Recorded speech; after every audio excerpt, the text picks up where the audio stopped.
Welcome back to the IBFP. Here's your host, Boxing Nuke. Welcome back, fight fans. Welcome back. Let's just dig right into it so we can cut through all the bullshit and lies in the narrative that's trying to be hyped and played. This is about Triple G is not ducking Jermall Charlo if he fights Murata. That's right. You know, you got a lot of these fanboys out here already saying that if Triple G does not fight Jermall Charlo next, he's ducking. What these dumbasses don't realize is Jermall Charlo setting up a fight with someone else right now to fight late this year. Not only that, Triple G has come off two very difficult fights against Saul Canelo Alvarez. And you have to understand that a guy fighting at an elite level, constantly fighting the best, is going to need a different type of fight at some point. You're going to need a tune-up level fight. Every boxer takes them. Look at Jermall Charlo. His entire career is tune-ups. His entire fucking career is tune-ups. He's never fought an elite level fighter. His entire career is tune-ups. So don't be fucking mad at Triple G for taking a fucking tune-up. And this is what I understand is that Jermall Charlo is doing the same fucking thing. His next fight is going to be a tune-up level fight.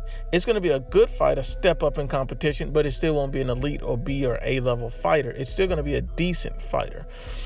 Now, what I'm saying is a lot of these guys are out here perpetrating this lie and this myth that Triple G is ducking Jermall Charlo if he takes another fight. Let me break down the fight that Triple G is supposedly trying to take and why he's taking it. Gennady Golovkin is reported, according to Boxing News and Boxing Scene, to fight Murata in March, possibly. And the reason why, this is basically a quote from Tom Loeffler, Gennady Golovkin's promoter.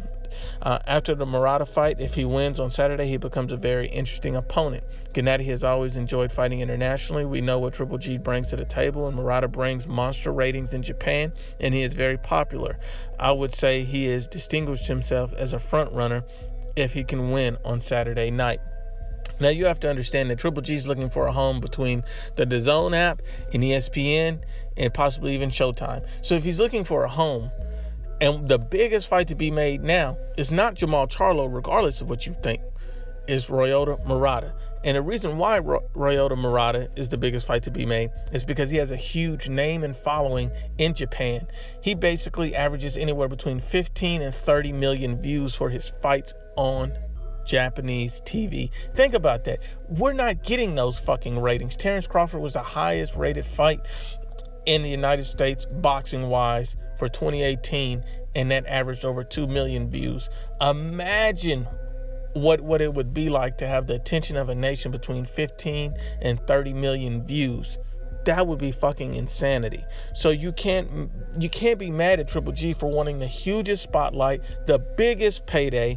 And this is partly Jermall Charlo's fault as well, Al Heyman's fault, PBC and Showtime. This guy's never fought up and stepped up in competition. He's never built his name or his brand. He just has a corner of fanboys who kisses his ass all day and think everyone fears him. No one fucking fears this guy.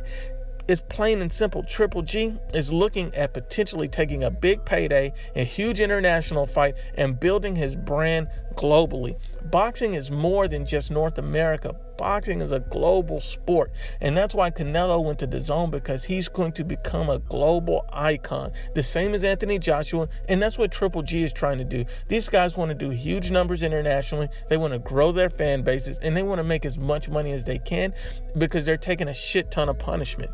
Now, if you look at it like this, let's just break down the Golovkin-Murata fight.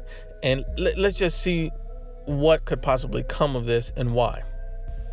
Now, Murata, if we basically break down who he is and what he can do in the ring, he has 14 wins, 1 loss, 11 knockouts. He's never been stopped. He did lose.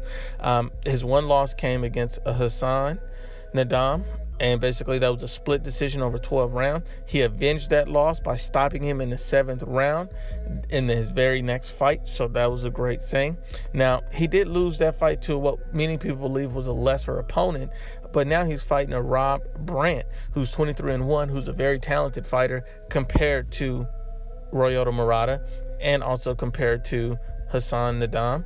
And so if you look at Rob Brandt as his whole, this guy can box. He's pretty good. and we don't know if he'll beat Ryota Murata. That's almost a 50-50 fight in some people's eyes. I'm not saying it. I would still put Murata as the slight favorite, but I could see him possibly losing or having a hard time with Rob Bryant. And so if that happens, Triple G may not even take that fight. You heard what Tom Loeffler said. He becomes an interesting option. So what Showtime, PBC, and Jermall Charlo have to do is they have to make that an enticing fight immediately for him.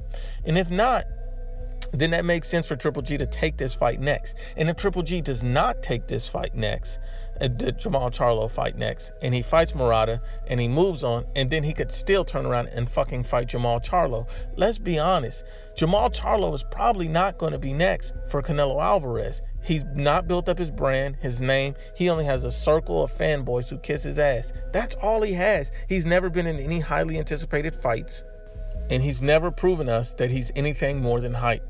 You guys got to get past all these fanboy channels. I find it funny that these groups of boxing supposed media, these guys call themselves new media, they're fake media, because they come out with a narrative and they report it, and it's basically just Gennady Golovkin hate. There's no reason to hate on this fucking guy. He arguably could have won both of those fights against Canelo if you break it down. So at the end of the day, he gave Canelo a hell of a fight. He could still be champion depending on how you scored or view the fight. And regardless of all of that, there's no reason to hate on the guy for wanting to take a huge international payday, because I guarantee you, if Jermall Charlo had the opportunity, that's exactly what the fuck he would do. Once again, it's the IBFP. Please share, like, and you must absolutely subscribe.